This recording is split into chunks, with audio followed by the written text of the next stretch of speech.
13 സങ്കീർത്തനം 1 മുതലുള്ള വാക്യങ്ങൾ. യഹോവേ, എത്രത്തോളം നീ എന്നെ മറന്നുകൊണ്ടിരിക്കും?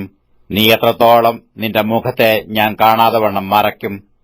എത്രത്തോളം ഞാൻ എന്റെ ഉള്ളിൽ വിചാരം പിടിച്ച് എന്റെ ഹൃദയത്തിൽ ദിവസം പ്രതി ദുഃഖം അനുഭവിക്കേണ്ടി വരും? എത്രത്തോളം എന്റെ ശത്രു എന്റെ മേൽ ഉയർന്നിരിക്കും? എന്റെ ദൈവമായ യഹോവയെ കടാക്ഷിക്കണമേ, എനിക്ക് ഉത്തരമരുളേണമേ. ഞാൻ മരണനിദ്ര പ്രാപിക്കാതിരിപ്പാൻ എന്റെ കണ്ണുകളെ പ്രകാശിപ്പിക്കണമേ. ഞാൻ അവനെ തോൽപ്പിച്ചു കളഞ്ഞുവെന്ന് എന്റെ ശത്രു പറയരുതേ. ഞാൻ ഭ്രമിച്ചു പോകുന്നതിനാൽ എന്റെ വൈരികൾ ഉല്ലസിക്കുകയും അരുതേ. ഞാനോ നിന്റെ കരുണയിൽ ആശ്രയിക്കുന്നു. എന്റെ ഹൃദയം നിന്റെ രക്ഷയിൽ ആനന്ദിക്കും. യഹോവ എനിക്ക് നന്മ ചെയ്തിരിക്കൊണ്ട് ഞാൻ അവന് പാട്ടുപാടും.